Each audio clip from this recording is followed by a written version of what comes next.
की कहानी है पैसा और परिवार। रमेश का एक छोटा सा परिवार था जिसमें एक खूबसूरत पत्नी और दो प्यारे बच्चे थे। उसकी पत्नी और बच्चे हर हाल में खुश थे, लेकिन रमेश उन्हें ज़िंदगी के सारे ऐशोआराम देना चाहता था और इसके लिए वो प्रतिदिन 16 घंटे से अधिक भी काम किया करता था। दिन भर ऑफिस में काम करने के साथ साथ वो सुबह और शाम ट्यूशन सेंटर में ट्यूशन भी पढ़ाया करता था। वो सुबह सुबह घर से निकल जाता और आधी रात के बाद घर लौटता था। बच्चों के लिए उसका चेहरा देखना मुहाल था, क्योंकि सुबह सवेरे उसके घर से निकलते समय बच्चे सोते रहते और देर रात घर के कदम रखने के पहले ही सो चुके होते।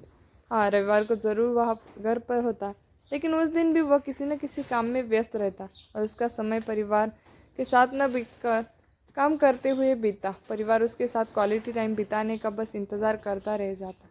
पत्नी अक्सर उससे कहा करती कि उसे घर में वक्त बिताना चाहिए, बच्चे उसे बहुत मिस करते। उस वक्त वह यही जवाब देता कि ये सब मैं उनके लिए ही तो कर रहा हूँ। बढ़ते घरेलू खर्च और स्कूल के खर्च के लिए मेरा ज़्यादा काम करना ज़रूरी है।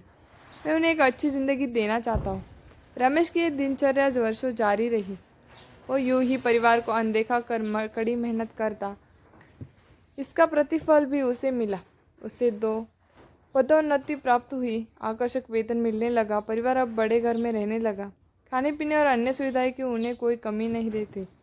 लेकिन रमेश का यूं ही काम करना जारी रहा। वह अधिक से अधिक समय पैसे कमाना चाहता था। पत्नी पूछती, आप पैसे के पीछे क्यों भाग रहे? हमारे पास जो है हम उसमें खुश रह सकते। तो उसका जवाब होता कि मैं तुम्हें और बच्चों को दुनिया जहाँ की सारी खुशियाँ देना चाहता हूँ। बस कुछ साल और मुझे मेहनत करने दो। पत्नी चुप हो जाती। 2 साल और बीते। इन 2 सालों में रमेश बेमुश्किल अपने परिवार के साथ समय बिता पाया। बच्चे अपने पिता को देखने उससे बात करने तरस गए। इस बीच एक दिन रमेश की किस्मत खुल गई। उसके दोस्त ने उसे अपने व्यवसाय में हिस्सेदारी की पेशकश की और इस तरह रमेश एक व्यवसायी बन गया। व्यवसाय अच्छा निकला और रमेश को पैसों की कोई कमी नहीं रह गई।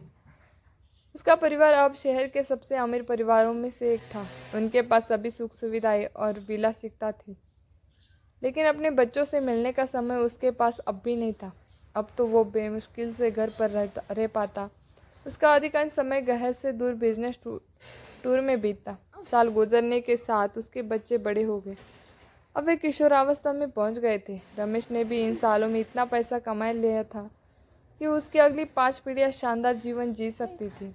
एक दिन रमेश के परिवार ने छुट्टी बिताने समुद्र तट स्थित अपने घर जाने की योजना बनाई। बेटी ने उससे पूछा, पापा, क्या आप एक दिन हमारे साथ बिताएंगे? रमेश ने जवाब दिया, हाँ ज़रूर। कल तुम लोग जाओ, मैं कुछ काम निपटा कर 2 दिन में वहाँ पहुँचता हूँ। उसके बाद का मेरा पूरा समय तुम लोगों का है।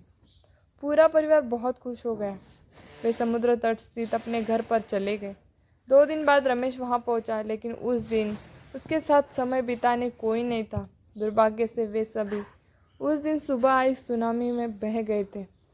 रमेश अपनी पत्नी और बच्चों को कभी नहीं देख सकता था। करोड़ों की संपत्ति होने के बाद भी वो उनके साथ का एक पल नहीं खरीद सकता था। वो पछताने लगा।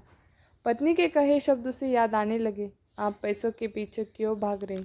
हमारे पास जो है हम उसमें खुश रह सकते हैं।